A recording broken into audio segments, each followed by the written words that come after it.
I have the great honor of interviewing Meghan Behm of Sierra Crest Cabinets, and she is the first female president of the Contractors Association of Truckee Tahoe. So it's a very exciting year for all of us here. So Meghan, I know everyone would love to hear a little bit about how you ended up in the role that you're in right now. So my brother is a contractor, has been for years. He ran into an issue with finding a supplier for cabinetry, and so when I moved to Tahoe, he thought that it would be a good idea for the two of us to start a cabinet business together and fill that need. So my brother and I started our company in 2001. My mom is also a partner. She moved down the following year, and then we opened our first showroom.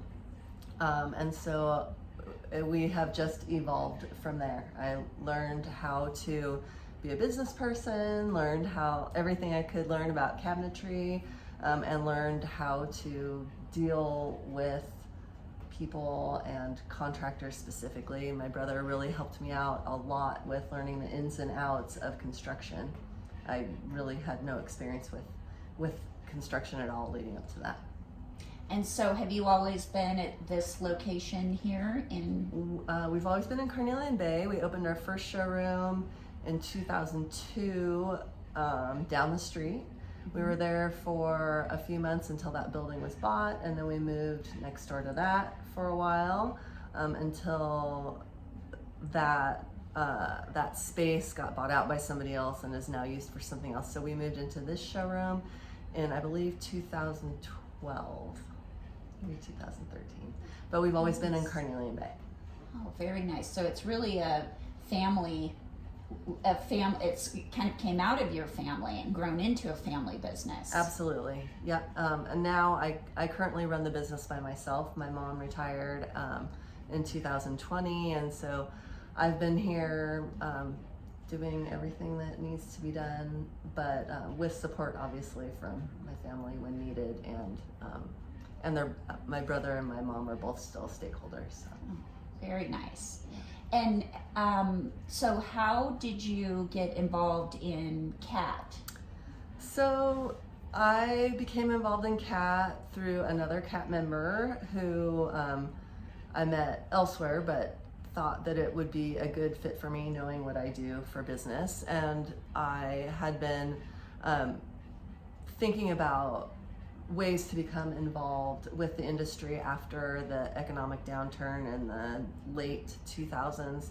I also worked at the time for a granite fabricator and tile installer as an estimator, and I was seeing how cutthroat things became when the economy took a downturn, and it really affected contractors and suppliers a lot more, I felt like, than the general public. Mm-hmm. Felt like people were kind of leveraging the fact that they were spending money and pitting people against each other, and I thought, this isn't right. Like, we need to join together and find a way that we can all still continue to do business, because people were frankly giving estimates at prices that I thought, there's no way that you can afford to pay employees. There's no way you can keep your business afloat, and right. we really need to make sure that we can all continue to do business and thrive here. Right. So that's kind of what led you to get more involved on a community level in the industry overall. Exactly. And CATT was the most obvious choice for me as a way to do that. Yeah, for sure. It's such a great organization. Yeah. And that's how I met you. Yes, exactly.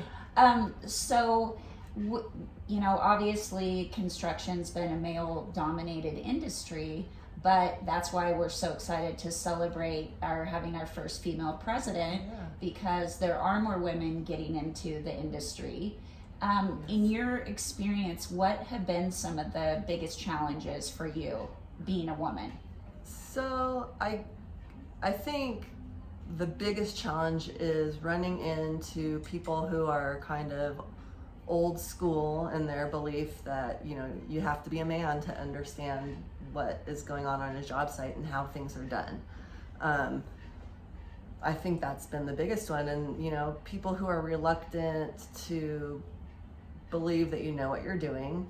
And so they've needed a little bit of coaxing along the way to know that I understand my job, I understand my product, and I understand a lot of the facets of construction, and timelines, and how important it is to keep them, and how I can do my part to do that.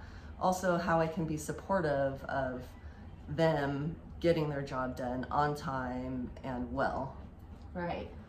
So I think also, I think that a lot of people didn't understand how to communicate with their clients, and how important that is to their business, and how much easier their job is when they do have that communication. And so I think that used to be kind of like secondhand to, I'm here to get the job done, where I have been able to come in and facilitate the communication with their clients so that they not only get the job done, but get it done the way that their client wants it done. Right.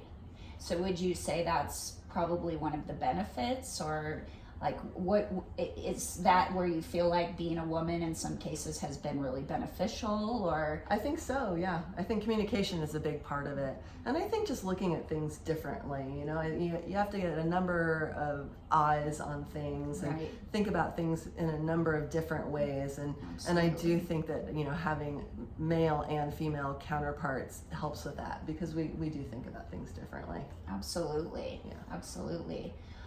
So as you got involved in CATT and you're running your business, now you've gotten up, you worked your way up in through the different positions on the board, and now being as the president, what would you say are, like, do you have any goals that you like, that you're really that you care a lot about for your time during presidency, or what are your priorities? So I think my first priority is to get general members more involved.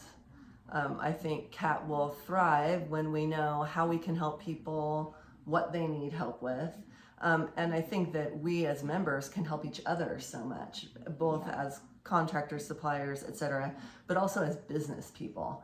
And I think we need to eliminate this like us against them mentality. We need, we, as in we, the industry, versus the people who are anti-development, or the people that are in charge of giving you permits or allowing land use, etc. That we, I'm hoping by involving more people, we get more perspectives and more ways to deal with each other that is beneficial to us and to the business community and our community at large. Yeah. So getting people involved is going to be my number one priority. And my second nearly equal priority is just to make sure that CATT is aware of and addressing the issues that our members are having along the way. And I feel like the first, having people involved, is a really good way to make that happen. Yeah. Well, and especially in this industry when there's such tight timelines, it's hard to pull people away out of, from the job site, right? When everything's moving fast. Yes. But without everyone's participation, we don't know all the issues, and then we don't have enough pull to actually make changes happen. Right. And if we're all involved a little, that means there are fewer people that have to be so involved and give so much of their time, because nobody has that much time to give, right? It's a busy business to be in. Yeah, for sure. So I did a talk. I know CATT is doing a CATT Kids. We're trying to get the word out to younger people about coming into the trades and how important it is. Like, what would you say for any, either any parents who are watching this and have younger kids, or kids, high school kids that might watch this, especially, males and females? Like, what advice would you give them about the trades? I would say that you can make a really good living being in the trades. You can have a bright future supporting yourself and supporting a family. And you don't have to go into this big debt to do so. I know I paid my way through college. It was really expensive. And in the long run, I wonder sometimes if I would have been better served going to a trade school or taking a different route. There is stability in the trades. We are not going to be overtaken by AI, which we were talking about earlier. So I think I would say, you know, not everybody is suited to going to college. The expense can be really overwhelming. I think it's important to look at what your children's or your own strengths are. And so what you can bring to your job, whatever job you choose to do, maybe you're better served creating things. You know, a lot of people get have a lot of pride in seeing a finished product. And so for some people that is going to be a drive to do something where they actually produce during their work life. And so I would just say, keep in mind, you can support yourself, you can have a good life, you can make a good living, you don't have to go into debt, you can be happy with the job that you do. And just keep that in mind when you're deciding what you want to do with your future, and help your kids think about that when they're thinking about what they want to do with their future. Right. And for younger girls who might be thinking, I don't want to live, I don't want to be digging, I don't want to do all the dirty work. What, for a girl who might be interested, what would you advise her on as far as working in the trades if she didn't want to be doing as much of the heavy lifting? And there are a lot of positions in the trades that don't involve actually getting out and digging and getting under houses and sweating pipe and things like that. And you don't have to be an interior designer, although that's a great option for a lot of people. Running a business, you know, contracting is so much about also running a business. And so if that's the angle you want to take, head into that, or become an engineer, or, you know, something where you don't have to be physically toiling all the time. But there are a lot of options. I mean, and even, how about electrician? You know, electrician is a great position to have to be in. They stay pretty dry, and you can do it for many, many years. Yeah, absolutely. You know? So just, I guess, so my advice would be, look at all the opportunities. Don't focus on just a laborer or framer or roofer. You know, they're definitely super labor intensive positions that you can look at, but they don't all have to be that way. And they're all important to making a business run and to making a project be successful. Right. Well, that's great advice. And I've definitely seen through working with you, as I told you, I have learned so much from you. Good. And the questions that you insisted that I asked Duke and that he go back and check shows that you really do understand not only the business side and the design side, but how to work with the contractors and just all the questions to ask. And I do think, I think that as women, that is one thing that we absolutely bring, is all looking at how all the pieces come together. Yes. Somebody's got to be looking out for that. Right. I agree. Yeah. I feel like it's so much better to think about it ahead of time than, you know, down the road when you can't really do anything about it, or suddenly it's an emergency. Yeah.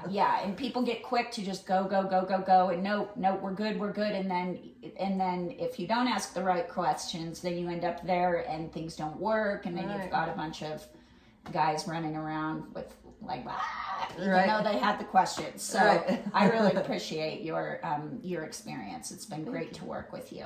Thank you. I appreciate that. So, in closing, is there anything that you would like to share about your legacy, or anything about the next 2 years being president that maybe to our CATT members, anything you'd want to say to them to kind of get them on board with your goals of seeing more people involved? Right. So I guess I would say that it's really important for us all to work together. And I think the way to do that is for us all to become involved and show up and let CATT know what your issues are, what needs to be done. And I want everybody to know that we're responsive and we care about that. That is why we're here. We are here so that we all benefit. And I really just want to say there's so many ways to be involved in CATT, and they don't have to be a huge time commitment. No. Yeah. So I really just want people to know that like the best way to make your membership work for you is to be involved, speak up, show up. You know, if you're not there, then And we have a lot of fun. we do, yeah. And there are a lot of fun things to do, and it's really rewarding to, you know, show up somewhere and actually make a difference, and everybody can do that. Absolutely. Well, thank you so much, and congratulations on your being the first female president. Thank you. And we are celebrating women in construction this year. I'm so happy about that. Fantastic. Thank you.